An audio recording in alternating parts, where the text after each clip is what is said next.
and will be available to you to strengthen your repertoire. This indeed is going to be a power-packed session talking about growth opportunities to you in this exciting industry. Without further ado, I welcome Partha De Sarkar, Executive Director and Global CEO of Hinduja Global Solutions and BPM Council Chair here at NASSCOM. Over to you, Partha. Thank you, Priya. And hello and welcome to today's session. On behalf of the NASSCOM BPM Council, I am very pleased that we are launching the Skilling Initiative for Students. And I assume since you've chosen to participate in this session, that you are indeed pursuing a career, interested in pursuing a career in the business process management industry. This is one of the largest industries in the country today, providing employment for young people like you. And I want to thank the NASSCOM BPM Secretariat and the industry representatives and my friends and peers who've worked hard to create this module, which is being hosted on FutureSkills. I want to go back a little bit in history. Early 2000s, many of you are very young at that point of time. India saw a boom phase of BPM companies being set up. Started with Bangalore and Gurgaon and then spread to all parts of the country. We had so many youngsters, thousands of them, serving customers all around the world. It was very, very unique at that point of time. Nobody thought that India would be able to pull this off. India eventually became the global backroom for the world, much like China became the manufacturing hub of the world. So it helped to get the world flat, as Mr. Friedman says, and get businesses to take notice of the work that can be done from India. So Indian talent was on full display for all over the world. This talent was English speaking. There were lots of them. It was a very scalable model, and no other destination, even till date, has the ability to provide the scale that India offers. When we started off early 2000s, in the first few years, I think in the year 2002, we just had $1.6 billion in revenue, and we employed only about 1.5 lakh employees. Today, we are expecting to clock $38 billion in revenue. And there's a massive jump if you think about what's happened in the last 2 decades. And the bigger number is 1.3 million employees are employed by this industry in FY21. As I said, these numbers go to prove that this industry clearly is the preferred career of choice for most young people like you for their first job. Another important statistic, which I'm sure many of you would be curious about, is that this industry contributes about 1.5% of India's GDP. And the runway that we have visibility for the next 5 years, it's expected to be about $50 to $55 billion industry. And here is the most important thing. We all know what the pandemic has done to the economy at large and industries in specifics. This is one industry that has thrived in the midst of all these challenges worldwide. This is probably the only industry that has grown leaps and bounds in what has been in the kind of growth that it has shown. And therefore, when I predict that in 5 years we will have revenues to the tune of $50 to $55 billion, I think we would soon be able to see very, very clear line of sight to that particular number. Even though it looks impressive, right? From $38 billion, we're talking about $50 to $55 billion. That's a stiff growth part. But where we stand today, based on how the pandemic has actually accelerated this industry, I do believe even such a stretch number should be possible to achieve. So we are poised for an era of very accelerated growth, increased adoption of relatively newer segments, and deeper service penetration within existing segments. Some of the major industries that will continue to drive the growth are healthcare and life sciences, BFSI, TMT, IT and telecom, manufacturing. These are the 4 or 5 big industry verticals that's going to drive the growth of this particular industry. And I would say that the demand for our services are only increasing, and the future is really bright for this industry. The other fact that I'd like to present to you is that the work we do and the solutions we offer, we've gone way past the date and time when we were only required to do voice processes of back office work. Today, we continue to do very, very niche, very demanding, domain-heavy work to make our clients productive and efficient. We are directly impacting the way businesses globally function, the way they communicate and engage with their clients, how they sell and generate revenue. In fact, you can't imagine modern businesses without a good BPM ecosystem. I don't think any industry can think of a situation like that. And India plays the front runner role in making that all happen. Many people have called it the BPM 4.0. It spans all segments of the business, the front office, the mid office, and the back office enterprise function as well. And there are 4 key pillars that I can talk about: design thinking, data and digital driven technology, domain-centric expertise, and a distributed workforce that work from home has enabled in the pandemic. Customer interaction services that primarily cover voice and back office services account for only 39% of our revenues today. And these are the segments that significantly leverage what I call the AAA: artificial intelligence, automation, and analytics. This is the tip of the spear that is going to drive this industry in the 3rd decade of its existence. And that's why we are calling this decade the techade, where technology is going to drive the growth. It's no longer just a labor arbitrage driven, it's a skills and talent arbitrage driven growth that we're going to see, and India is going to be at the forefront of all of this. So there are significant implications of this for the talent base. Earlier, the industry was mostly undergrads or bachelor degree graduate.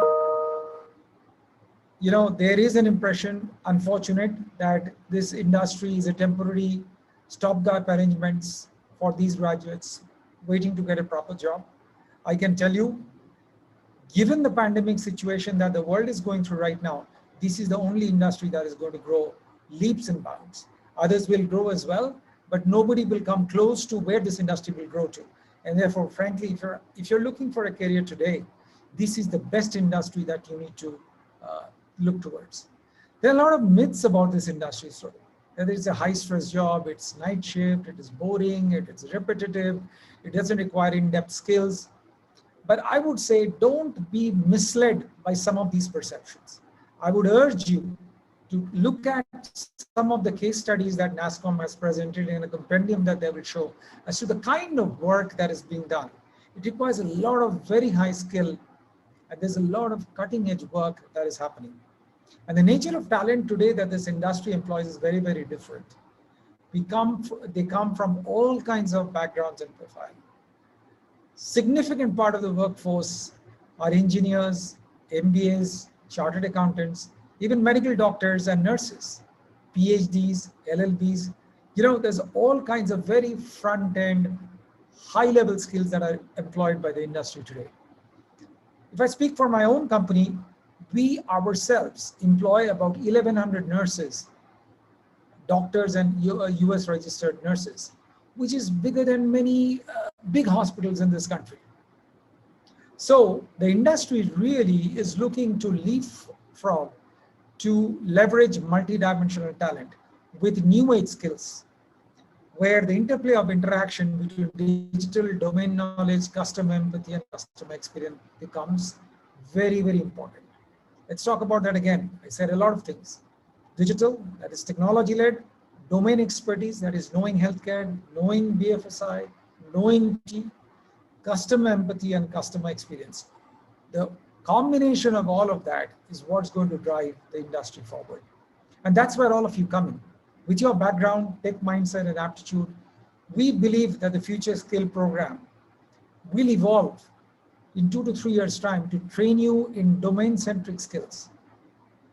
We believe that soon we will be able to give you electives in your final years in colleges that can train you in these specific skills, so that when you come out from your colleges, you have the skills to work into a global or to walk into a global BFSI job, a global healthcare job, or a TMT job. I think all three, the students, the college, and the industry, would benefit from investing in this initiative. Students will be better prepared, practically and more employable. Academic course can add industry-backed skill development program to their curriculum. Industry and academia can work together, and the industry gets job-ready talent from day one. It's an absolute win-win situation for all.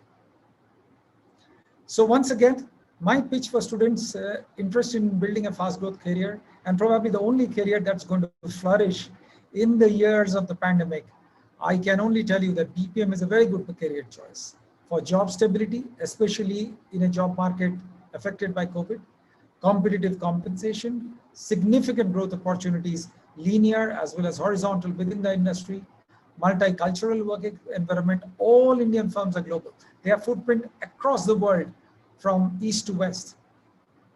Continuous learning. This industry invests on learning and training like no other industry does. So this is again a very good place for young learners like you. NASSCOM's Future Skill will be a fantastic platform to familiarize yourself with cutting edge skills that is going to be super relevant for this third decade, the decade as I talked about. I've been very fortunate to be part of this journey right from its inception to its maturity today, where we're seen as a true partners of our clients' transformation journey. It's with great pride that I invite you to be a part of that as well, and wishing you all the very best for a great career and a great future. Join the BPM industry, and please be a part of the NASSCOM's Future Skills program to see for yourself what this industry is all about. With that, I'm going to go hand it back to the moderator. Thank you very much for listening to me. Thank you so much, Partha, for that, for setting the stage and painting a picture of this exciting industry. I would like to now welcome Sukanya Roy, who heads both the BPM and GCC verticals here at NASSCOM and is part of the Secretariat, and who's also the moderator for our panel discussion today. Over to you, Sukanya. Thank you, Priya. Thank you, Partha, for setting the context and also guiding us through this very, very critical initiative. Now, as Partha mentioned, the BPM industry has been around for about a little bit more than 2 decades, closer to 3, and is probably one of those industries it's hard for us to imagine how it began and where it is today. It is probably one of the first industries to put India on the global map. It really took advantage of the liberalization policies of multinationals coming in and tapping into India's talent as a source. Indian companies growing and expanding their footprint, their client footprint across the world. And it really put us on the global map. And with that as the foundation, the tech industry then really took off. The IT tech industry, of which today we're so proud of. BPM, in fact, was the foundation brick and the foundation story for that.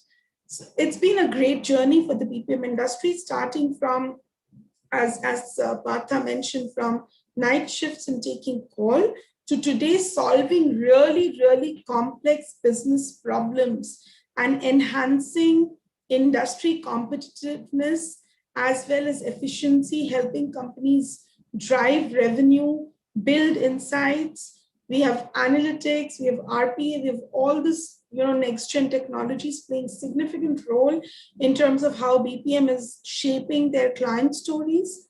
And today's panel has been planned to give each one of us here a little bit of a view of what this industry is about and what does it have to offer. Before I invite upon the panel here, what I would request all of you is to have a look at the BPM Compendium that we have built. The compendium, the link will be there in the chat. This is an exciting set of case studies that have been developed with our members, various companies who are NASSCOM members. Please understand that all of these are live case studies. These are actual excellent pieces of work that has been delivered by our member companies for their clients and have transformed their clients' operations. So it's a great visibility of the high quality work that's being done. So please do visit it. Feel free to refer to it, talk to people, and absolutely share the insights that you gained today. The panel discussion will then be followed a little bit on the overview of the courses itself. How do you go about it? What's in it for you? How will it benefit you, etc.? How will it benefit the organizations as well as the students? So hold on for that. That's an important segment, and that will really help you understand how how these courses will be of benefit. I now want to invite our esteemed panelists. If you may just switch on your videos.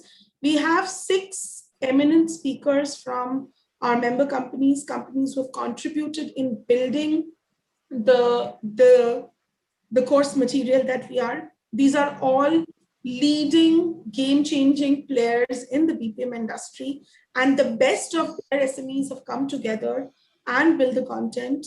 And today we have some eminent speakers and leaders from these companies talking about their journey through this industry and how it's shaped their careers, and giving you a little bit of a view of how it can shape yours. Thank you everybody for joining. Dr. Guru, I'll start with you. Can you give us a little Sure. of how the industry has changed in the last couple of years, and what are some of the major changes that you anticipate in the next maybe 3 to 4 years? Sure.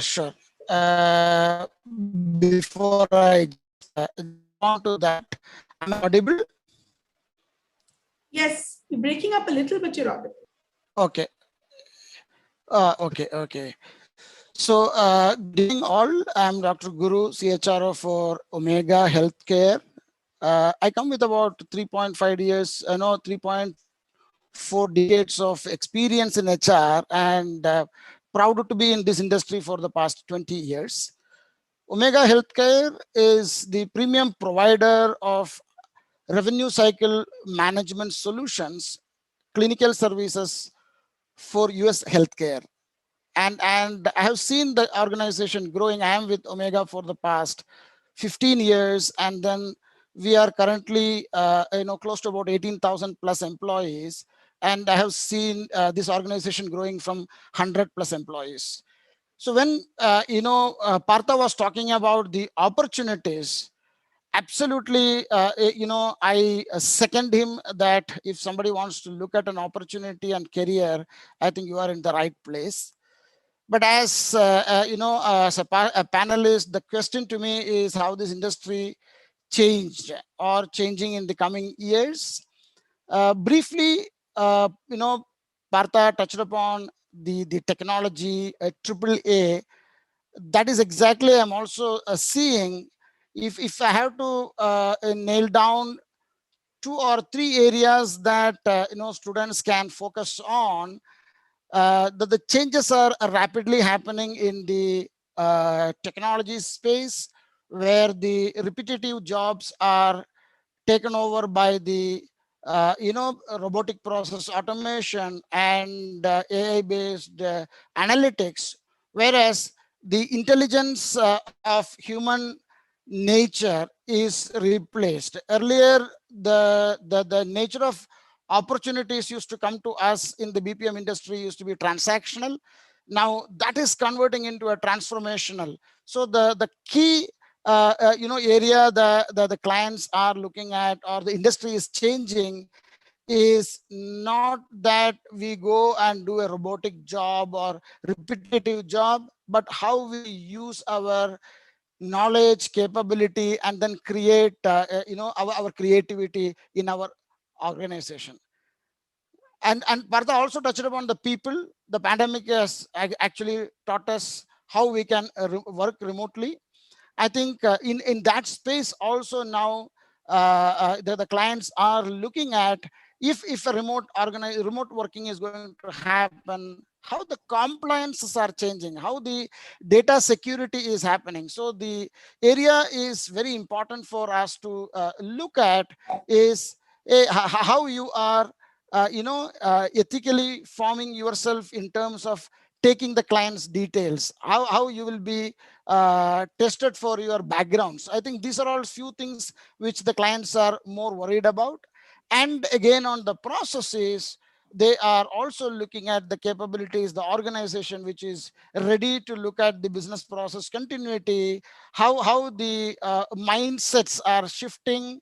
Earlier that they will look at escalation to the supervisors and managers. I think today that changes are happening, that they wanted the associates to be taking ownership and first pass a resolution. They don't want someone to come and test on the quality. And the way the expectations are mounting, each and every organization in this industry is also, as previous speaker said, we are geared up to train the freshers to create that appropriate capability. I think these are all some of the expectation changing, Sukanya. Thank you, Dr. Guru. I think the point that you mentioned, which really summarizes the changes in the industry, is from point ownership of a task to really ownership of solving a complex problem. And that's exactly where we're going. Absolutely. So Preet, I'll go move to you. There are a number of changes that Dr. Guru mentioned that we are anticipating in the next few years. And you may have a couple to add. What are those 2-3 changes that you personally are very excited about and you think is going to really make a difference to your career as well as the industry? Okay, before I touch upon that, I'd like to introduce myself. I'm Supreet Watson. I have an experience of 20 years, worked in different telecom setups and then to the BPM industry. The transition was pretty natural because almost all these industries in today are interconnected to the BPM in some way or the other. Correct. Yeah. So currently I'm working with eClerks. I'm heading the program for eClerks. I'm the program head for the eClerks for one of the domains.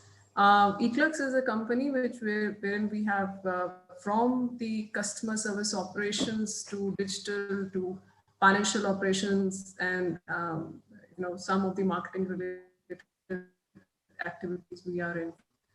It's a listed company, and that's all about my my company. And moving on to your question that you asked me, some of the changes which excite me in the coming times, I would say, is this industry, the way it is transitioning from the legacy manpower related, manpower intensive industry to an automated industry, which the new technology is the way we are adopting them. It's a big change. It's a big shift. And the legacy processes are moving away and they're moving to the RPAs. And that's a very interesting work. And in every process which we are looking at currently, even from the client perspective, we look at what is the level of an automation. Initially, it used to be more of, seat level, how many more manpower you can deploy and how many more seats you can get. Now it is how much more value add you can do through these automations to your client. And it's a partnership between the client and the partner. That's very interesting how this whole thing has transitioned. Second thing which very interests me today is that how the normal processes, how artificial intelligence is getting introduced in most of our processes. Voice analytics is getting introduced in most of our processes. To give you an example, like one of the processes wherein we assist customers in troubleshooting and doing some kind of troubleshooting and solving the problem. today is being assisted by an AI-based model. So very small aspects, the way the automation industry is, the way the automations are actually coming into your day-to-day job, it's a very interesting times for BPM actually. Correct. I hope And Supreet, what you mentioned, the reliance that I have seen on enterprises on their BPM partners, especially during the pandemic, to kind of keep their business continuity and keep their business running, it was fantastic. And honestly, extremely, extremely gratifying for being an Indian to see how the industry scaled up to support the entire world. Anju, I'll come to you next. My question to you, and this is another question that has been asked in the panel itself. I can't see the name. What are some of the basic skills that would be useful for someone who's joining this industry today? And obviously to be successful and not just survive. Yeah. Thank you, Sukanya. Thank you, NASSCOM, for having me here. So before I get to responding to that query, I'll just quickly introduce myself. So I'm Anju, working with AGS as General Manager Operations and managing one of the business processes for a client here, and over 19 years of experience in diverse domains and functions. So AGS, of course, operates globally, and we have around overall 41,000 employees, and we are into back office processing, contact centers, and HR or payroll processing, and of course healthcare. So I'll come to the question, Sukanya. Yes, so anyone who's actually looking at building a career in the emerging and fast-growing BPM industry should definitely possess effective communication skills. Because a good command over the language can help you grab the opportunity. Very easy to get there. So if I talk about communication skills, it's a mix of both written and oral, and in conjunction, of course, you need to have good comprehension skills. Since we know that the entire outsourcing is done through computers and internet, so basic computer proficiency is definitely an ask by the industry. Of course, for the business specific applications, we would train you guys, but then you need to be good at operating a computer. You should have some basic understanding of MS Office. So that definitely is a skill set that is required. Considering that, you would be involved in handling different kind of problems, managing different issues. So good analytical and problem solving skills, again, one of the asks. It is always advisable, to have a basic domain knowledge of, where you're wanting to or aspiring to get into. So that will always give you an edge over the other candidates. So if domain specific knowledge, of course, is a requirement, when you're catering to an industry specialized requirements, like Partho also mentioned that, if you're getting into finance, LLB, CA. So all these areas, you need to have that specialized requirements, that skill set or domain specific knowledge is a requirement. So apart from these, when we interviewing, we also look at the confidence level of the candidate, how positive an attitude an individual carries, how adaptable the individual is, because you need to be flexible, and the fire that you have, to learn and to grow. So these are some of the basic skills that the industry would require, while of course what you need to grow in the industry is something that we will take the responsibility of upskilling you. Thank you, Sukanya. That was it in terms of— Thank you, Anju. Well said, well said. And I do agree. I think the diverse nature of the industry opens up opportunity for one and all. And the most important skill that one should come with is willingness to try out new things, learn new things. And I just want to answer a couple of questions here, which are more directed towards NASSCOM and which has come through, these through our Q&A and to the chat. So how are these courses? So just the BPM industry is open to people from any background and skill, because if you may understand, the BPM industry has client base across all industry. So there's a question that someone who's in the railway and wants to shift to the BPM industry. Yes, there is an opportunity for you to shift into the industry, because depending on the nature of work that you can do, you bring some domain insights that can be leveraged by different companies at different levels. So the industry is flexible. There are people from all kinds of background who come into the industry. The courses will help you build the right domain skills that will help you crack the interviews and do better at the interviews. The certifications that you carry, you take it to the companies and you say, hey, I've done this certification.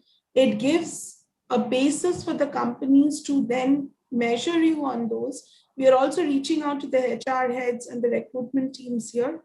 It doesn't guarantee you a job, of course, like any other course. It depends on how you will do it. But the industry is open to everybody from all kinds of background. So I just wanted to address that, because there are many, many questions around who will be eligible for this industry. And we'll talk more about the specific links to the course as we go through it. So please hold on. There are many questions around that as well. Bharti, I'll come to you now. What I really want you to share is your personal journey. Can you tell us about some critical milestones in your journey? How did you prepare for those changes? And how did an organization help you through? Sure. Thank you, Sukanya. A very good evening to everyone. I'm Bharti Jha. I'm a black belt and lean digital program leader for Genpak. I've been with Genpak for the last 14 years, having worked across several industries and clients in the analytics and data science domain. Genpak is a global professional services company helping our clients continuously improve their business processes, delivering digital-led innovation and intelligent operations. Now, I joined Genpact around 14 years back, straight from campus. And I remember that was the time when leading newspapers, would run articles on careers in the BPM industry in almost every feature, the second decade as Partha laid out. So this segment was already established as a popular career choice. By education, I'm a statistician and I joined the analytics and research division in Genpact. Genpact was and continues to be a leader of this domain and an employer of choice. The journey in these years has been nothing short of remarkable for me. I had to pick up various skills and very fast too.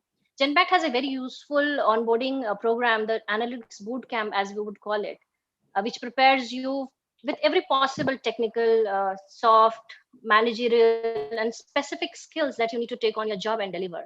Now that makes the transition very smooth. Post college and in your first job, you are in unfamiliar waters, and when your organization has your back, you're set up for success. You get great mentors in the organization. There are scientists, PhDs, domain experts, technology champions. I have been quite fortunate to be able to learn from the masters. There are protege programs, industry certifications, education network courses, on job trainings, uh, travels to client locations, a lot of learning avenues, because this domain is an ever evolving domain. Any skill becomes obsolete in 2 to 3 years.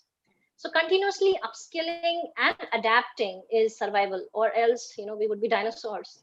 Now Genpact invests heavily in its people. It has an excellent upskilling platform called Genome, which has enabled reskilling of 90% of the people with over 1,000 hours of curated learning content available. All this has helped me immensely in this journey, from a statistician to a data scientist and a lean digital leader. In terms of growth, I've had several career movement opportunities, both horizontally and vertically.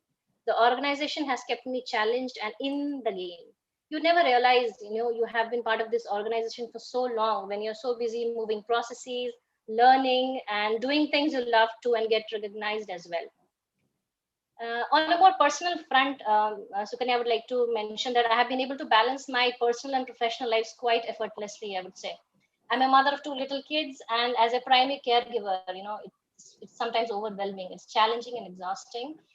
It is in times like these, when you feel that your capacity is constrained, you realize how the organization supports you through the flexible working arrangements, the global 24/7 processes, childcare facilities, team support, and the whole, conducive ecosystem that you can leverage is very, very enabling, empowering, and helps you keep your commitments to your job while managing other important priorities. So like I said, if I have to sum up my journey, it has been very satisfying and enriching for me as a professional. Thank you. Thank you, Bharti. Now, this is a question. Sriram, can I invite you next?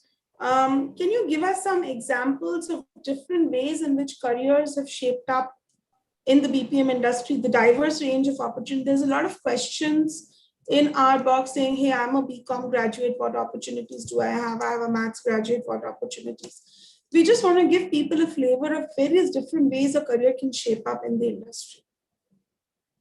Sure, Sukanya. So first of all, thanks for calling me an eminent speaker. That was something I didn't expect to hear. Anyways, so ladies and gentlemen and everybody who's attending this webinar, my name is Sriram and I'm presently with StarTech, a global BPO player. We're present in 13 countries with about 50,000+ people, half the workforce in India and in Sri Lanka, this side of the geo. I head human resources for this geo. I've been in the industry for the past 25 years, not necessarily the BPM industry, but multiple different types of industries. So that's one of the threads that I'd like to pick on when it comes to later. But having heard Partha, having heard Dr. Guru and the rest of the panelists speak, there's a fantastic theme that emerges. One of the primary concerns in the minds of youngsters today is that, is this an industry where one can build a career? They shouldn't look at it from here and now. They need to go back 20-25 years to look at this industry. Started 20-25 years. The amount of people that it has helped, economically and from a career standpoint, giving them immense amounts of growth. You can pick millions of examples of people who started back then as agents and have grown to become heads of different functions, companies, geos. The list is kind of endless. I've had the good fortune of being associated with folks into 3 different companies, one of whom started as a trainer in an organization, actually went to build the India presence and the Philippines presence of the world's 5th largest mortgage and loan servicing company. And like Partha said, laterally and inside the organization and outside, she stayed with the organization for almost about 15-20 years before now taking on another big COO level position, executive director level position in another very large insurance broking company. My previous company, again, started as a trainer, an agent, and became a trainer and grew to be the CEO of that company.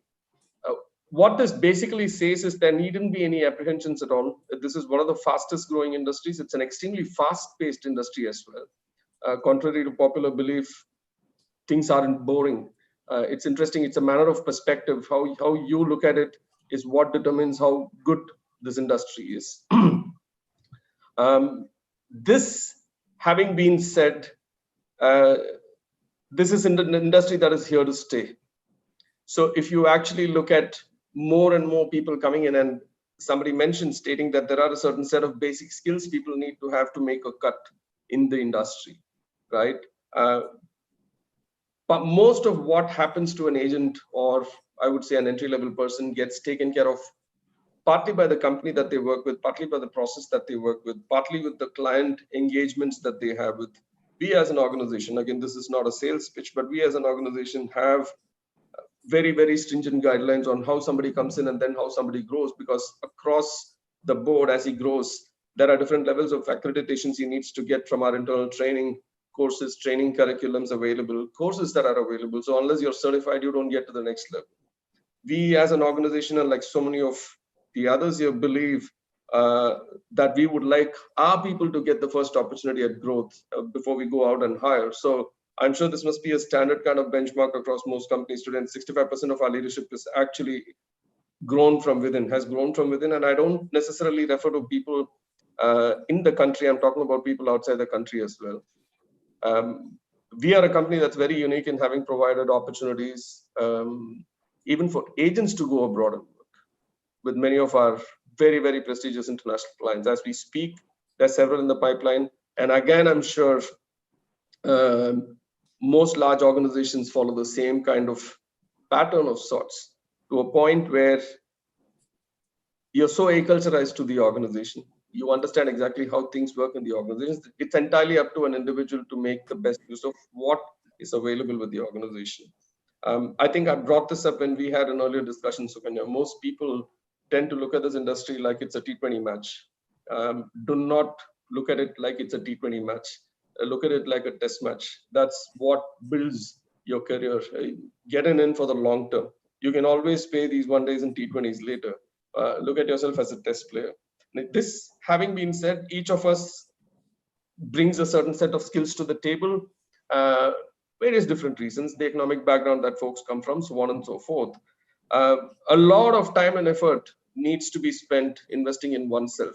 The folks that I spoke about that have grown in the industry as folks that have spent a lot of time and effort investing in themselves, either inside the company or taking on additional courses. Today, the world's gone online. You can get online MBAs from some of the most prestigious universities, but it takes a lot of time and effort, post-work, during weekends, and so on. Unless that sacrifice is made, you can't expect to grow without making that level of an investment. From a sheer industry standpoint, the other thing that people need to know is, with the plethora of information available, they need to do a lot of research. Very simple, I keep advising this to my own people when they come to us for career counseling and so on. Pick a list of BPM companies, and the name itself, from BPO, from a call center to a BPO to BPM today. I remember some time back, IBM used to call it BTO, business transformation outsourcing. It is evolving. Make a list of all of those companies. Look at who's doing what. Look at the customers that they service. Look at the number of employees that they have. How many people have spent how much time in each company, right? All of us have spent several years in companies. So this is not a keep hopping kind of a role. Don't look at it as a keep hopping kind of a career opportunity. Look at it more to be in it for the long term. Obviously, the benefits will come to you. Thank you. Shriram, can you give us, just before I move to Supreet and ask the same question, very briefly in 30 seconds, different career paths like that you may have for people within the organization? I will take the example of some of the organizations that I've worked with in the past. There is absolutely no restriction in who moves where, except unless it is a very, very specialized skill. So if you look at operations management, you can move towards corporate real estate, you can move towards training, you can move towards finance, depending on what kind of a skill you bring to the table. You can move towards training development, you can move towards leadership development, workforce management for all practical purposes, business analytics for all practical purposes, content development inside an organization. The limit is, the list is absolutely endless. It's a function of what interests a person. Got it. Supreet, very quickly, any examples of interesting career moves, the way careers have shaped within the org? Right, Sukanya, I mean, as touched upon by many of us over here, this industry in itself provides limitless opportunities for each one of us. Actually, the industry in its, I mean, your companies which you're working in, they like to upgrade their manpower so fast because this industry is transitioning so fast. There are diversity in terms of you can get into an automation job, you can get into projects like which assist the today's artificial intelligence related work, and there's a natural progression which is happening. And it is not that because you come from a certain background, you cannot move into that particular background. The upgradation or probably the upskilling is happening while you're there within that industry. I think many of us has transitioned from one role to the other. And today where we are, I mean, the way we have adopted technologies, I was not out of the college with so many insights into different technologies. And today the way we're using it and the way we're deploying it, this is all because our organizations today are supporting us to do, right? Got it. Got it. So, yeah. So what you're saying essentially is where you come from is not really a constraint. How do you invest in your career once you're there is really what makes a difference. Yes. Sonia, I'll come to you. Can you give us, you've been in the industry for a few years, relatively less as compared to the many of our rest of our panelists here. Tell us a couple of things about the industry and organization that you find exciting. And thank you, NASSCOM, for having me here. I'm Sonia Truka, and I'm currently working with WNS, which is a global professional industry. I'm working with the WNS for almost 5 years, where I'm heading governance and compliance division for one of their retail process. So, talking about your question, industry hold hands, supports you in odd hours and shapes you to get into bigger shoes. After finishing my college, I took this up role only to just earn extra money, and never realized that this would be such an interesting career. After a couple of years, I joined WNS, which was altogether a new professional world, a huge world altogether. Initially, I was feeling lost with so many new faces and new roles. But within few days, I saw the advantages of the streamlined culture. Um, what excites me most about the industry and especially about WNS is the range and the variety. Variety of processes and an opportunity for all. As everybody is asking this question, that do they need a specific skill? No, they do not need a specific skill. There is an opportunity for everybody. For example, if someone has done their graduation in finance or accounting background, then they can very well join a BFSI domain, which is a banking financial services. I exactly did the same for me, for myself. I did my first master's in human resources and later realized that I need to upgrade myself, and hence again I enrolled for my second master's. As a matter of fact, company also promotes higher education, that is masters. If one is interested, can enroll themselves through the organization and they can proceed it further. um, and with the help of all this, I was recognized by my efforts from my company and was promoted for the good work. And growth opportunities are very transparent and fair. There is always a chance to get transferred to the city of choice if job opportunities and skill matches. Considering the usual working hours, sorry, the unusual working hours, and taking in view the body clock, we can't ignore the human angle. So the human resource department makes every effort to ensure that one doesn't miss the outside worldly events, be it any festivals or any worldly events. Employees are encouraged to participate and showcase the talents, sport activities, Friday fun activities, which keeps away the monotony. Um, I should say life is full of challenges of all kinds. You have to be your best version, find your way through hardships, and keep moving. It's been 5 years in WNS, and I'm still running good. Hope that I continue contributing towards the success and growing further in the ladder. Thank you, Sonia. Very wise words. Thank you. Dr. Guru, can you very quickly summarize, you did mention that one of the main things that has changed from a client's point of view is from task and transaction to ownership. Any other difference that the clients are asking for in terms of the kind of people? We'll keep it short and brisk, given that we have a few questions to go through. Yeah, see, I would like to touch upon a very interesting aspect of career before I jump on to that. The previous one, while Partha was talking about the industry moving from 33 billion to 50 billion in 5 years, that means the number of employees required in the industry is also in millions. And where are these career opportunities are going to come from? People who are in this industry. So those who are thinking of joining this industry today are the people who are going to be the managers of 2025. So the opportunities are thrown at them today. Hey, we want people to grow. And that is the perspective that I wanted to leave in this group here. Even if they don't do anything, they have an opportunity to become managers if they stay in the system for 5 years. Having said that, I think that is the industry offering to the youngsters today.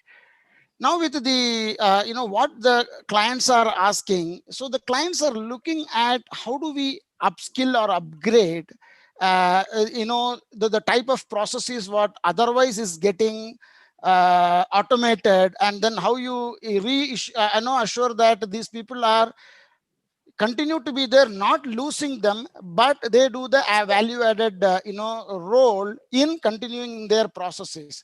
So the companies are also continuously innovating to see that how that value addition is created. And this is one industry which invested, continue to invest on, innovation, outside in perspective, technology upgradation. And even if you are simply available, the last, Suprita was talking about the kind of technology that learned. So it is, the necessity is the mother of invention. So the client is creating those necessity for us to invest and innovate, to be in the race. And the competition is also is very high today. And if we miss the bus, I think the competitors are taking that. So in that rush, I think the beneficiaries are the people who are showing interest and then create careers in these organizations or in this industry. Got it. I'll come to you, Anju. Can you give us maybe one very interesting client experience of having dealt with the client and how the client behaved and what did you guys do? Just because we want to showcase the various instances that one will come through in their career. Right. So, Sukanya, we've been working, with this client for now 2 decades. And we've come a long way, I would say, from a vendor that actually provides these transactional services, to a partner that adds value to the business. So, so this is an outsourcing model where, we as a vendor and they as a client are in long-term association, and they're facilitating knowledge transfer between, us and them. So very interesting example that I would want to share with you is, even though of course there's a lot of knowledge that we have gained from them, in the start of the business, we've come a long way, I would say. And, with the years of experience working in the healthcare domain and the domain expertise, the strong domain expertise that we have developed over the years. So the client is now capitalizing over on the expertise that we have.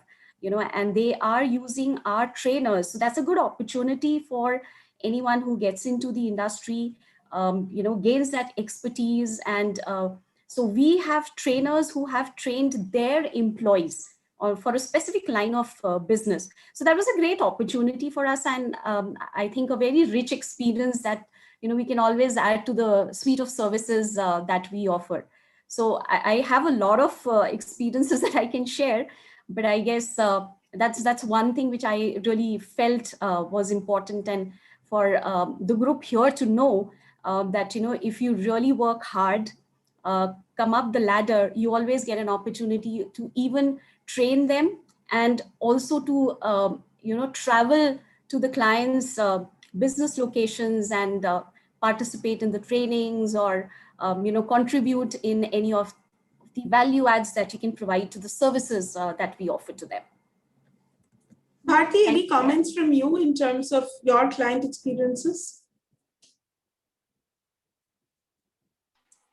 Sure, Sukanya. So, like Anju shared specific examples of how, we have been able to have that influence on the client where, they look to leverage our expertise in the processes. And I would like to, in general, talk about, my client experience in Genpak. So Genpak has a large client, base of Fortune 500 companies across industries, from banking to life sciences, consumer goods to industrial manufacturing, media, hospitality.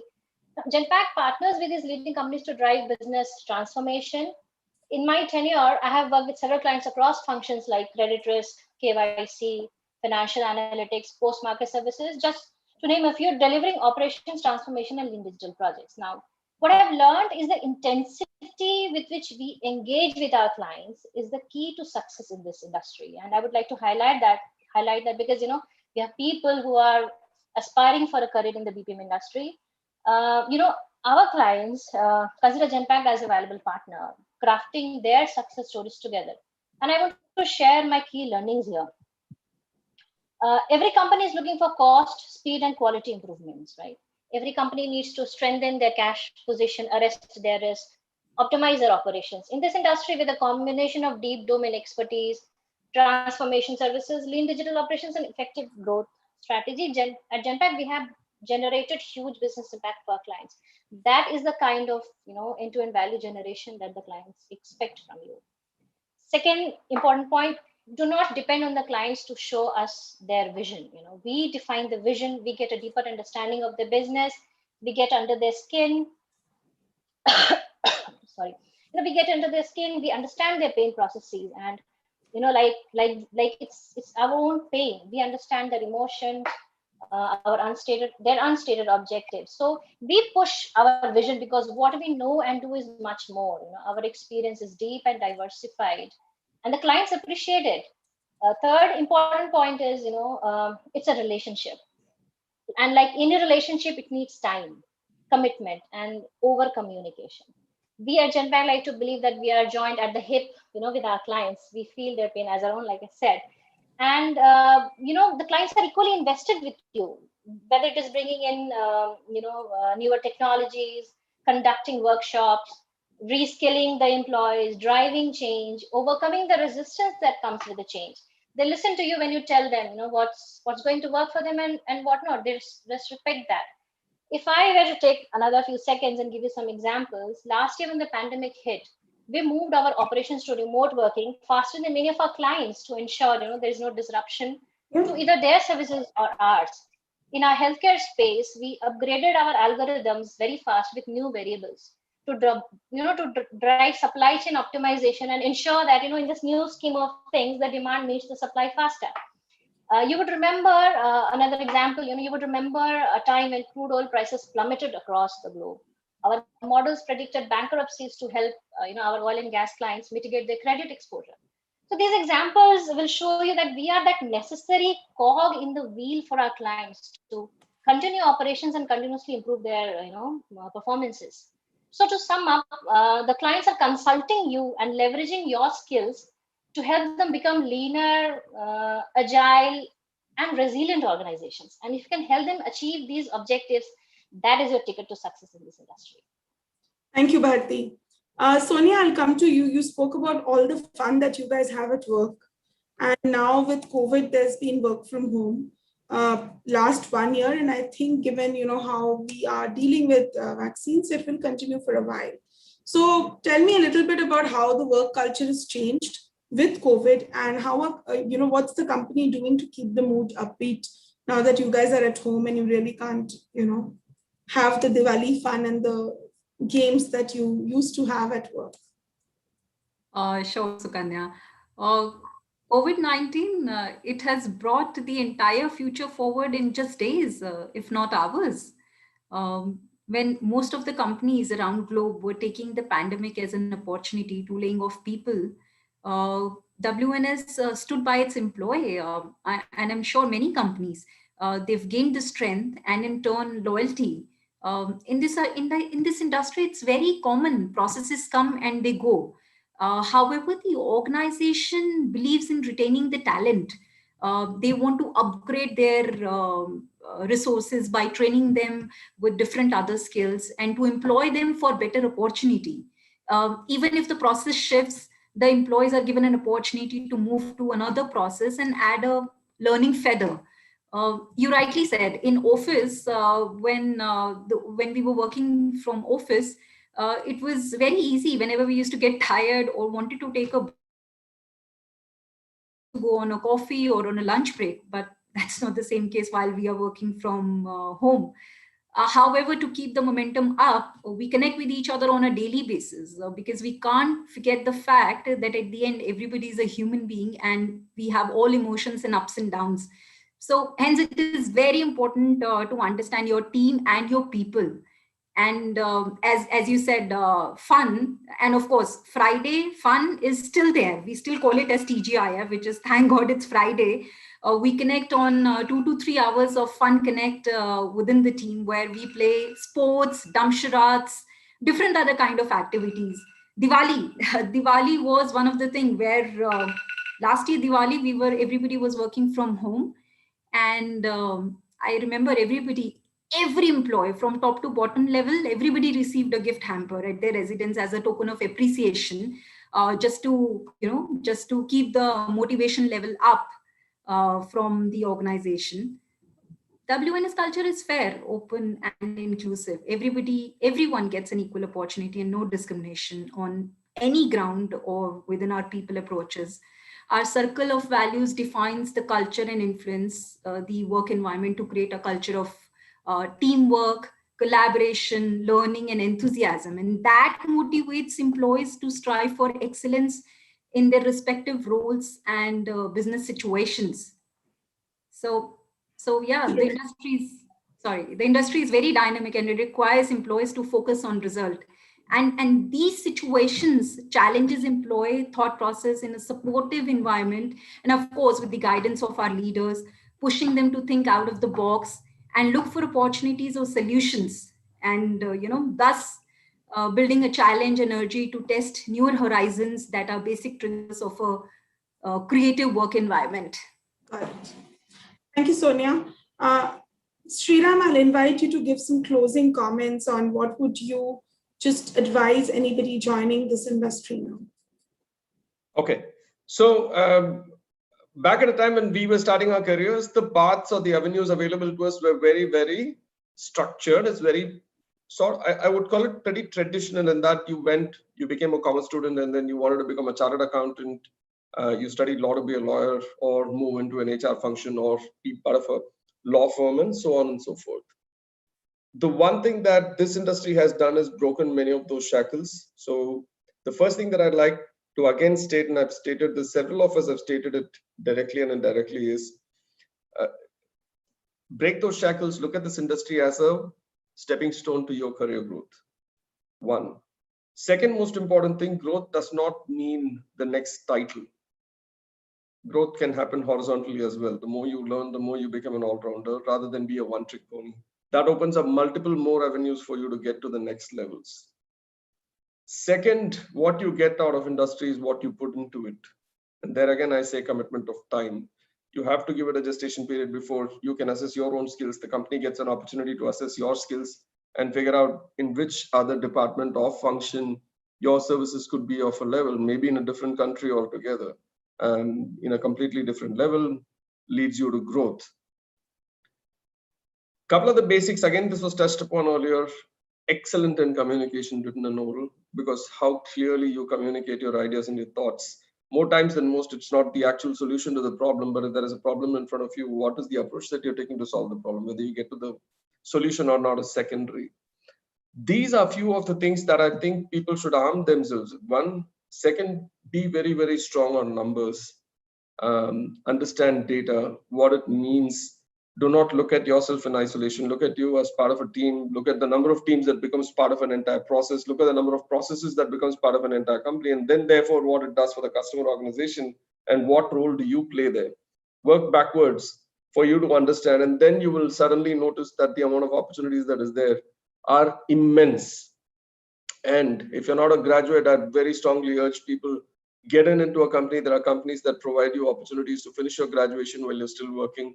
There are companies that help you become a postgraduate while you're still working, and post-graduation in some very, very fancy universities with excellent courses that are available. Most companies also have their own in-house universities. A lot of wonderful content is available on the internet sites of these universities. Reach out to the training teams, reach out to the learning and development teams and tell you, look, here's what I'm interested in. They'll give you a list of courses that you can take during your free time. Do it self-paced, but do it. That investment should never ever stop.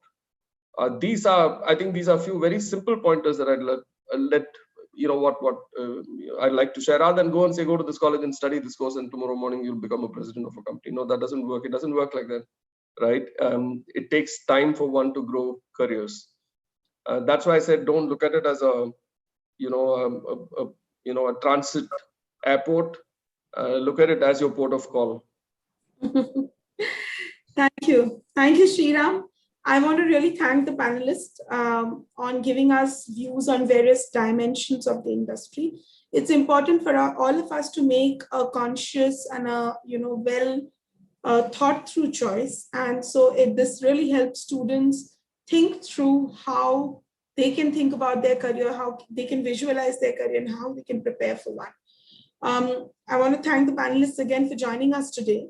The next few, next 15 to 20 minutes, we will spend explaining the courses to all of you here, to the students who are here to understand how the courses are going to help you and where you can find them, the courses, and to the companies and representatives from companies that are here, for them to take these courses, and include them as a part of their recruitment and filtering processes. Please have a look, and we will be happy to answer your queries, if any, later.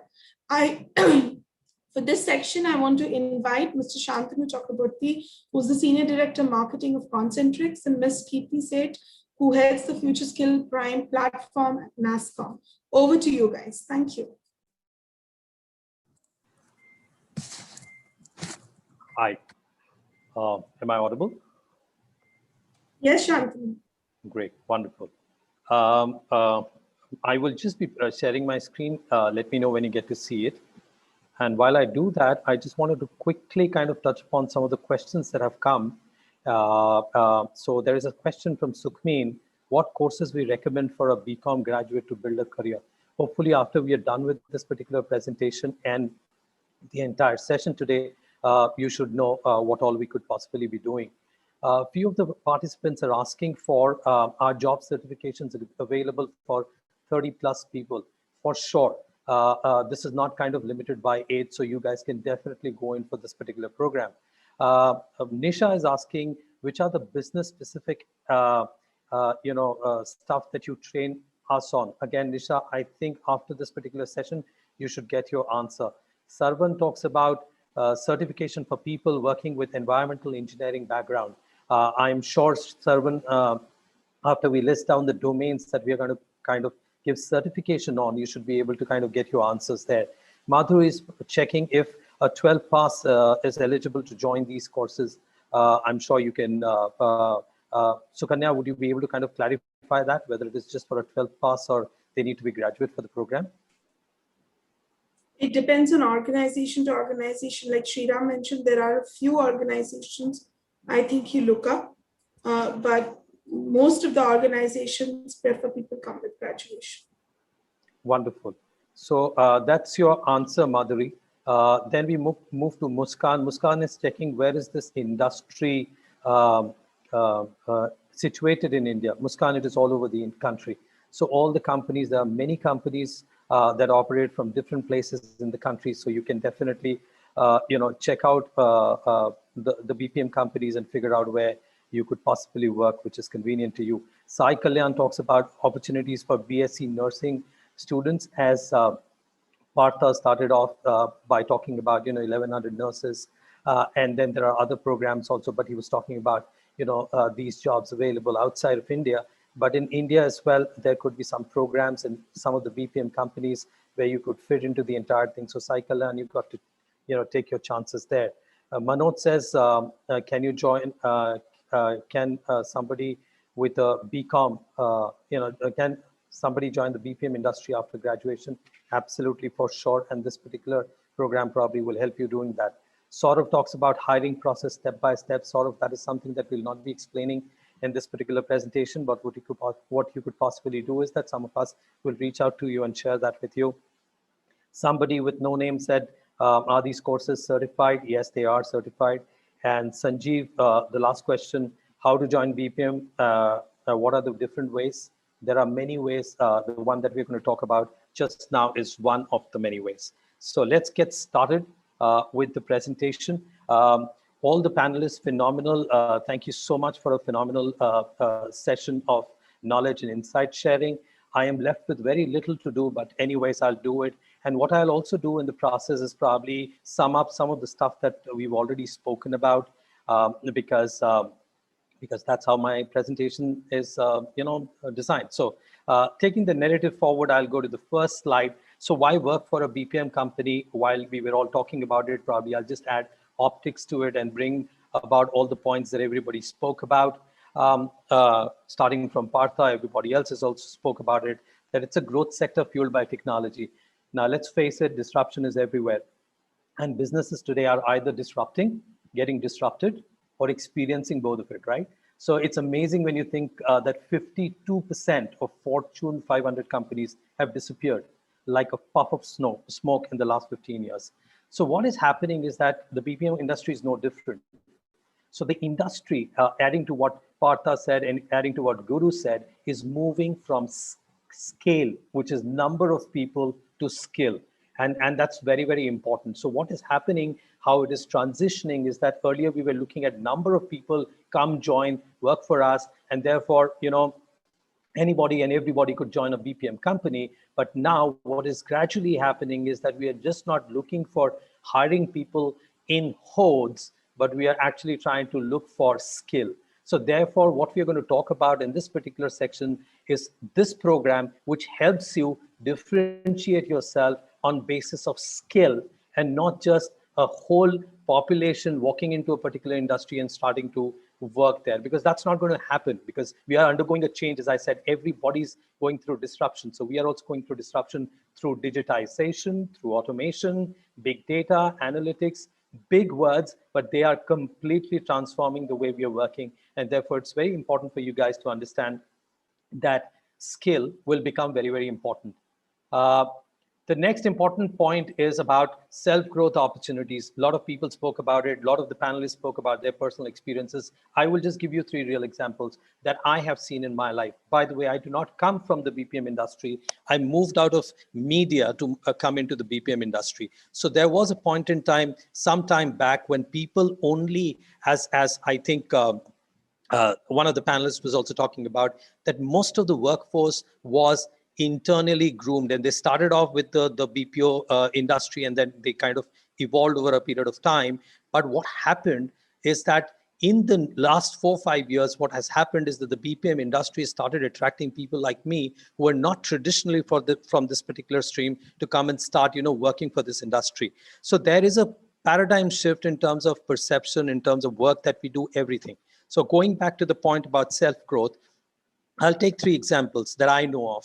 A gentleman started as an agent, is leading a global team, and I'm talking about a global team of 20,000 plus employees across 5 countries in the technology space in a BPM company. Now, 20,000 employees, probably I will retire without actually leading that kind of a workforce. So he started as an agent.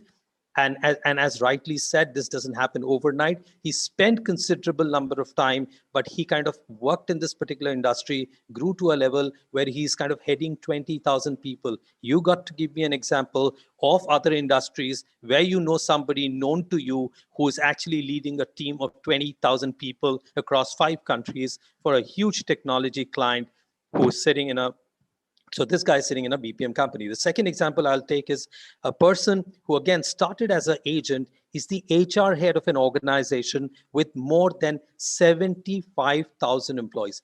HR head of an organization with more than 75,000 employees. Now, this is something that I call horizontal growth. The first one was a case of vertical growth. Somebody went into a particular stream of work and just kept growing in that particular stream.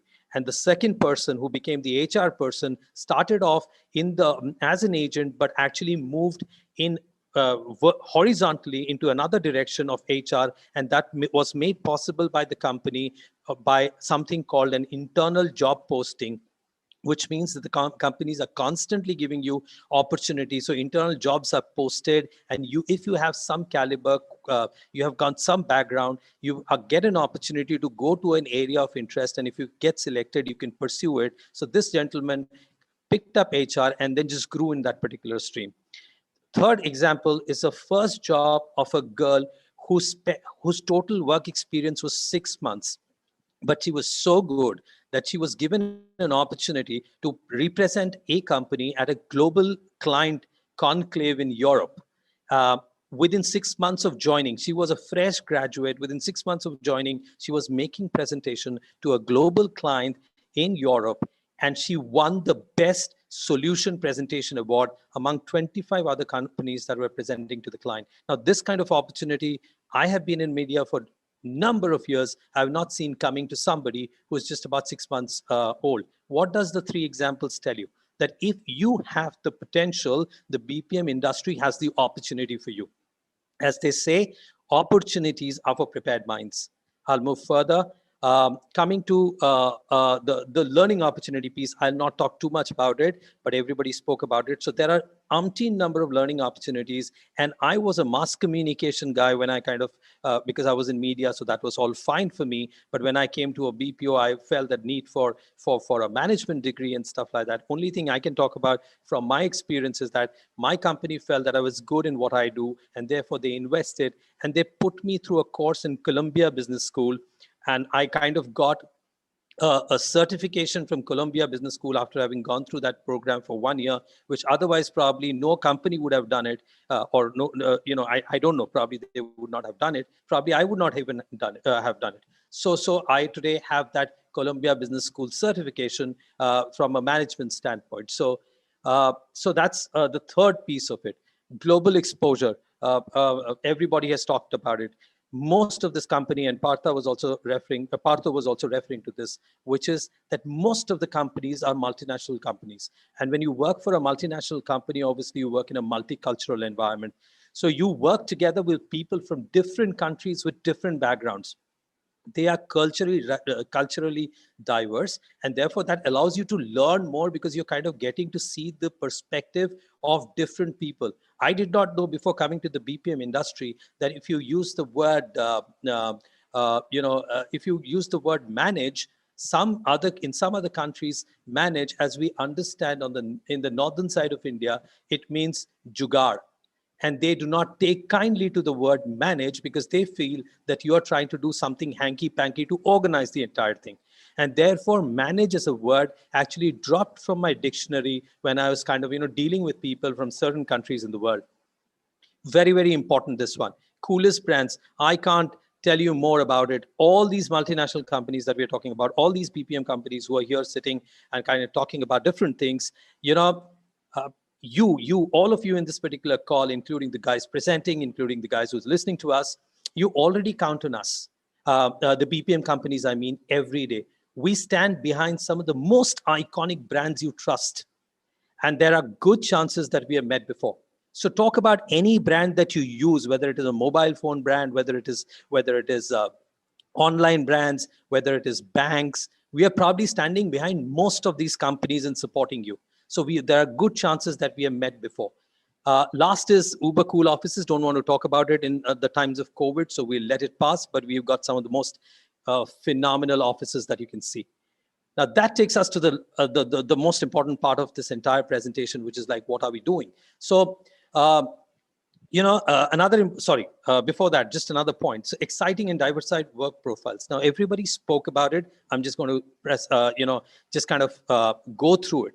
So everybody is talking about, so BPM industry, as I said, has moved from scale, which is I need 50,000 people to skill. I need 500 people, but they need to be skilled. Why has that happened? Because there was a point in time that when we were just about contact centers, taking calls and you're addressing customer queries. But today we are doing an entire gamut of differentiated work, which is in a very different domain. Why are we doing it? Are we doing it by choice? No, because the consumer that we are supporting has moved on to something greater in life. Today, most of you cannot live without your mobile phones. Today, most of you cannot live without Google search and stuff like that, right? So the world has evolved. We cannot live without our YouTubes, right? So the world has evolved. When we started, everybody had a phone, a landline predominantly, and then came, those Nokia mobiles and we're grateful to Nokia for that. Nokia mobiles that kind of taught us how to call on mobile phones and stuff, but it was only conversation. But now the customer has moved on, so we cannot continue to be where we were like 15, 20 years back. So we've kind of started putting in a lot of other things that we do. Now, without actually getting into details of all this, because many of the folks have spoken about it, I would just kind of explain this particular slide with an example again. 3 examples. And one is very much related to what Partho said. In one of the companies that I used to work, there is a girl called Leticia, and she was based out of Canada. She won numerous awards globally for the reason that she kind of helped 3 women make emergency deliveries of baby while they were in transit. And the way she did, and anybody would believe it is a call center and this and that. No, Leticia was skilled. She was a paramedic who was given special training, And she could do what probably many of the doctors will fail to do. She, over a phone call, made 3 people deliver in transit, which is when they were traveling in a car. She, as I said, won numerous awards. And this is what I'm talking about. Our work has evolved. The second guy, Mohit, was able to was able to kill an attempt of suicide being recorded live in India by tracking down the location and sending police over. There was a gentleman who was trying to commit suicide and he was recording it over YouTube. And it was a live suicide where he was kind of saying, I am now tying the rope, I'm getting a table, I'm getting a stool and this and that. This guy simultaneously kind of, tracked that particular person, where he was doing it from, sent the police to stop that particular suicide. No, therefore, what I'm saying is that this is content moderation. And with content moderation, we're trying to save lives. So we have moved much beyond that. I'll leave it at that because time is short and there are a lot more examples. So what happened? These guys who all started as generalists, basically guys who were graduates, who were 10+2 from BCom, from BSc, from BA, from different kind of other streams, they kind of came into this organization as generalists. And what they turned out to be in a few years is specialists. They became specialists in certain domains. Today, they charge and command a salary which is equivalent to some of the most specialized jobs that you can ever think of. We'll move to the next one now. So how domain skill can propel your career. And this is where we're talking about this BPM skilling program. Now, life in India is not the same as it was 25 years ago. Today, India has a sizable population of graduates or those who have completed 10+2. But while we might have the most educated population ever, these degrees aren't necessarily giving people the practical work skills they need. And it is understandable as well, right? College degree programs simply cannot keep pace with how fast things are changing in the workplace. Many students are currently being prepared for jobs that no longer exist. And many don't have the right skills for the job they want. Therefore, skill gap are prevalent and it's widening. This becomes even more problematic if you see as more and more of our work, please understand what I'm trying to say, as more and more of our work, tasks are getting automated. So what is automation doing? Automation means that graduates could be doing higher value work earlier in their career, and machine will take over repetitive or mundane tasks. So that will be taken over by machine. So when we started in our career, we were doing small little jobs, but today probably graduates will not have to do that. They'll have to move ahead and kind of, do something more better, and automation will take away the repetitive work. It also means that they will need to be, so what it means for students is that they need to be better prepared for what lies ahead. Now, let us look at the competitive job market. 7,000K estimated jobs, 700,000 jobs are estimated to get out in 2021. 8 million graduates we have, or equivalent we have in the country. 2 million of them are technical graduates and 0.3 employability. And that is what I'm talking about. The point that I made was all about employability. It is not about employment. It is about your ability to get a job. Only 0.3% of this population is qualified enough to get a job. Now, so what does it mean? So what we are saying is that this particular course that we are kind of talked about is going to prepare you to be a specializing generalist. Just like Letitia we spoke about, just like Mohit we spoke about, this particular program is going to make you a specializing generalist. So you will no more be, all the questions that I read out was with an intention from people who had asked those questions, that whether you're BSc, BCom, BA, doesn't matter. You come in as a generalist, take this particular program and get out as a specializing generalist, and therefore increase your chances of getting a job in a company that will value you, and you will soon start doing something which will build your career, right? So what does it mean to be a specializing generalist? You specialize in a particular domain, and we'll talk about it, but you're generalist in skill. That whatever you learned, education laid the right foundation for you. Your graduation is the right educational foundation. But over and above that, you've got a certain kind of a specialization. You're more employable with shorter learning curves. So when you take this particular program and you approach a company, the company will say, hey, listen, you already understand some of the stuff that we're doing. So obviously it kind of, we don't have to spend so much of time in teaching you what you need to do. So you become a little more employable. Differentiated work and distinct professional identity. So what happens is that, as I said, Letitia today claims to be one person who is not just a BPM employee, but a specialist in supporting people in distress on medical scenarios. So that's a big one. You start early to develop a niche, which is an area of specialization. And some of the highest paid jobs go to domain specialists. People who are specialists get more salary than people who are generalists. So what does this particular program do for you? The program which we're talking about today is that it prepares you for just that bit. So let's see how it kind of does it for you. And what are the benefits? So we will quickly go through this. It kind of makes you future ready. So you stay relevant, get information on emerging domain specialization. You become a domain specialist. Third is you learn from industry experts. Over and above your graduation, you're learning something which is specific from industry experts. You experience certain real life scenarios, because many of the programs that are being put together also reference to real life work situation, and they are not typically things from theory and books. So you kind of learn situations, real life scenarios. Then keep pace with the change. A lot of things, as I said, the education that you're probably getting today is not preparing you for a job, or probably preparing you for a job that doesn't exist in the market anymore. So therefore, doing this particular course will help you keep pace with that change and secure a job. Obviously, when you have this little bit of a specialization, what it does is that it kind of makes you better than some of your batchmates who are probably plain simple graduates, but you have something additional extra that helps you get this particular job. So what does this do? So right now, very important for the people who are seeking out this particular course, we are offering this course in these 7 domains that you see: banking and finance, healthcare, insurance, telecommunication, e-commerce and retail, technology, manufacturing, and finance and accounting. Now, these are the domains in which these programs or certifications are available. If you kind of decide to join this particular program, you will have to pick one of them. And if you pick one of them, as I said, you will get trained on that particular domain, and therefore you get that specialization. So I could be a BA pass, BS graduate, but then I also have a specialization in banking finance. It could be healthcare, it could be insurance, or whatever.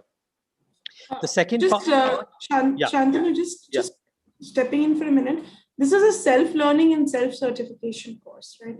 It's not, you do it at your pace, you get your badge, which you can use on your profiles, which is essentially like a certificate. It's a self-learning. Absolutely. So it is self-learning. So you can pace it out as per your speed and kind of, get it yourself, rather than coming and kind of somebody saying this is a 2 months course and you will have to finish it in 2 months period. You can kind of take it 3 months to finish this particular course. It's a continuous learning program. So what it gets you is content. It gives you deep skilling and subject matter experts who kind of, have put this together. So whatever you get is the most relevant that is required up in the market. And I have kind of, shared this slide in exactly the opposite direction. It basically starts with discovery, goes into continuous learning, and then into special domain specialization.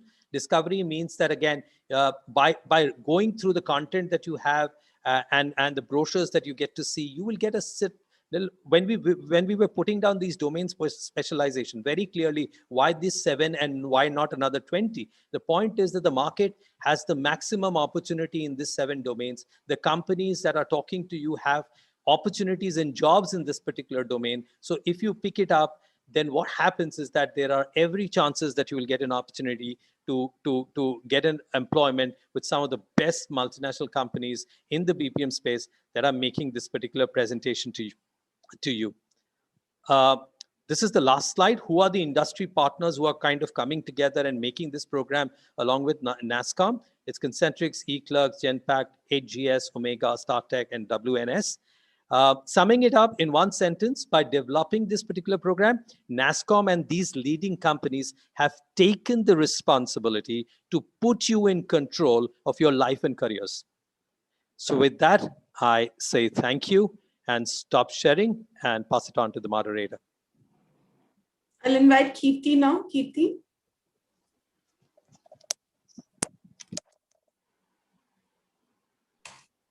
Kirti, are you there? Yes, I am.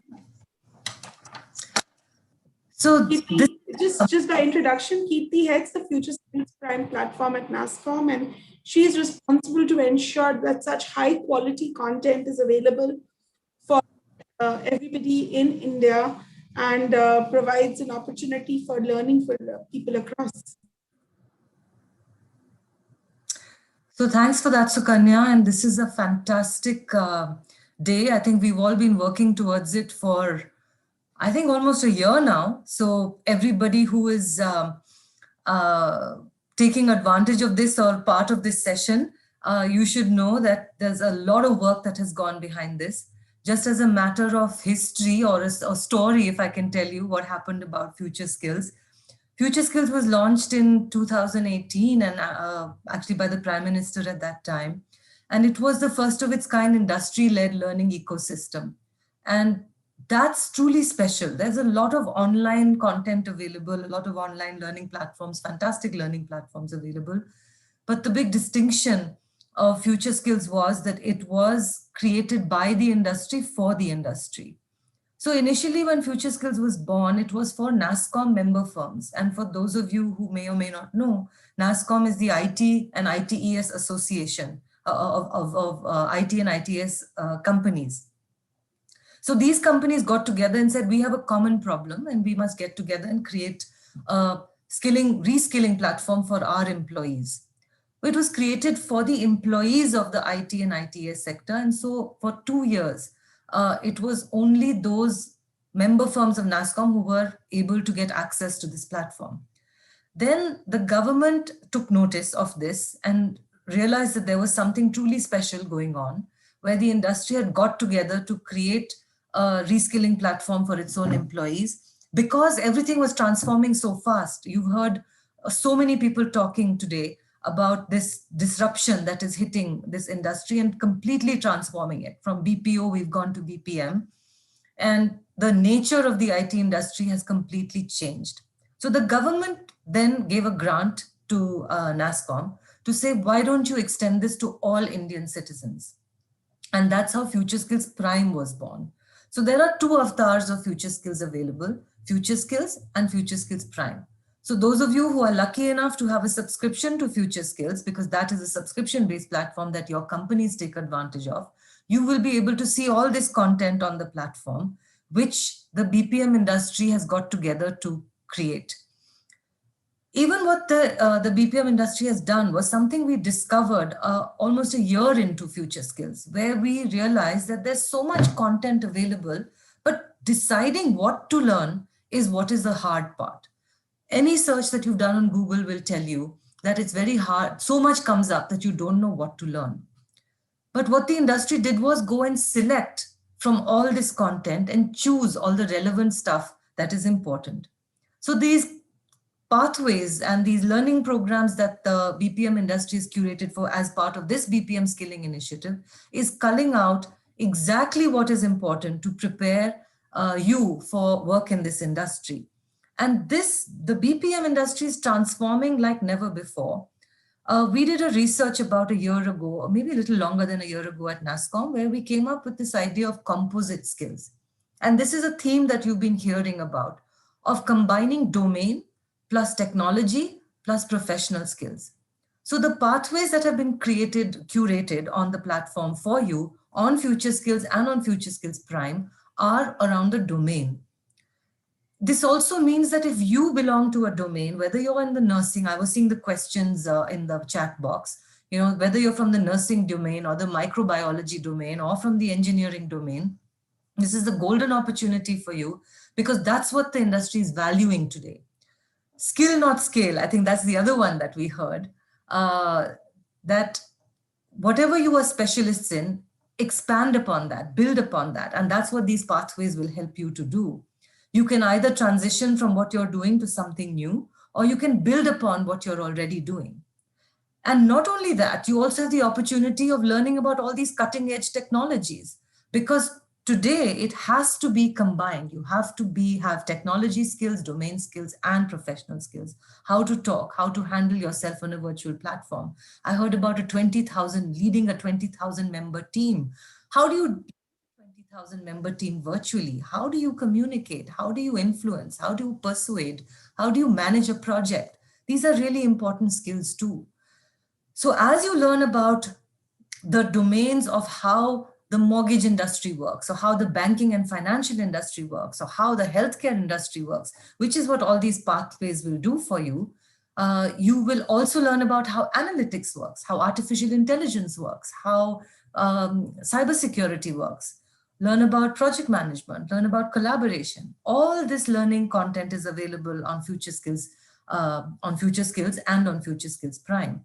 So whether you are already employed, or whether you're just graduated looking for a job, whether you're looking to switch, I do know that the career opportunities are visibly huge in this sector. The compensation packages that we are hearing about of people who actually have the right bunch of skills are quite incredible. And the growth opportunities as an individual, as a leader, are also tremendous. I have worked personally in this industry for a number of years, and it is staggering how career paths blossom in this industry. But the key to this is having the right skills. The platforms are available to you now. Log on. I can see in the chat that the links have been given to you. If your organization is a subscriber, you already have your login ID, so please come in and explore.